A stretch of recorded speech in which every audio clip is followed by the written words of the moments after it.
Now we move back to Bank of America. Their CEO, Kenneth Lewis, came out today and had a couple of revelations that I thought were very, very interesting. He said that it was a tactical mistake to take an extra $20 billion in TARP money, in funds from the United States government, that they should have just taken $10 billion extra, because overall they've taken $45 billion in TARP money.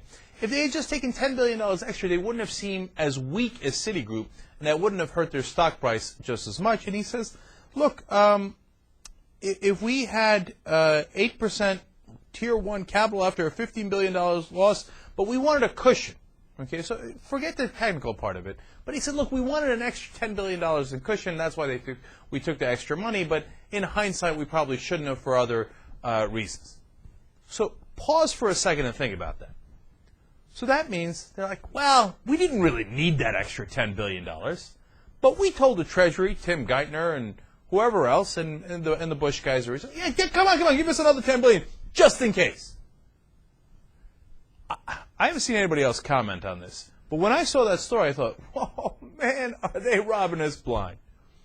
I mean, they're grabbing $10 billion at a time that they're not sure they even need. Why is no one else stunned by that? I mean, I know that what they're doing, so in some ways I'm a lot less surprised than others. But why do people look at that story and go, oh, yeah, so, it turns out they didn't need that $10 billion. I mean, that's a big amount of money to take just in case for a little extra cushion, and then you say, maybe I shouldn't have taken. And by the way, here's point number 2. If you thought you shouldn't have taken the money, great, give it back right now. Okay? Oh, no, well, I'm keeping it. Don't get me wrong. I'm keeping it. But don't worry. Mr. Lewis promises that he's going to stay at Bank of America long enough to make sure that the American taxpayer gets paid back the whole $45 billion. Oh, thank you. I appreciate it. You know why he's doing that great act of generosity?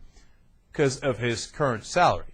Now, look, before you get mad at Kenneth Lewis, understand that he took a huge pay cut this last year because Bank of America didn't do that well. I mean, they had to take $45 billion in TARP money, right? Taxpayer money. So he took a 60% pay cut from last year. So what did he get this year?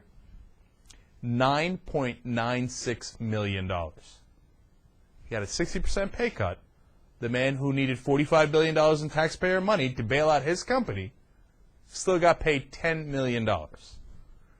Now, on which planet does that make sense? But he says, don't worry, I will be generous enough to stay here for a couple more years until we pay back this TARP money, likely. The ones that we took when we didn't, need it that much. Oh, one additional thing. If you think, well, look, maybe he takes the taxpayer money, but he works for his shareholders. So that's the most important thing in terms of Bank of America. Well, good point. So how did his shareholders do?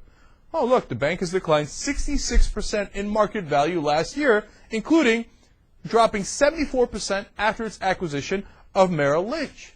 So it turns out he's made a number of tactical mistakes. But in the Wall Street world, none of that ever matters. No matter how much you suck at your job, no matter how incompetent you are, no matter how much you sink your company, you will always get paid millions upon millions of dollars. And now because of the Bush Treasury Department and the Obama Treasury Department, we are told that we have to go along with that, and we have to give them the money to fund those salaries for their, well, what I say for their failure, but of course they didn't fail. They made a tremendous amount of money. They succeeded wildly because their goals are different than our goals. You think Ken Lewis gives a shit about Bank of America?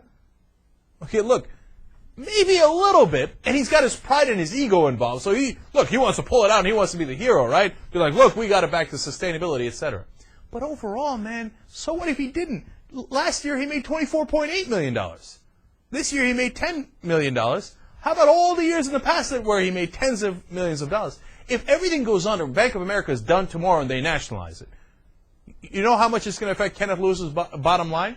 Other than the fact that he can't continue to steal, it's not going to affect his bottom line at all. He's already a multi-millionaire.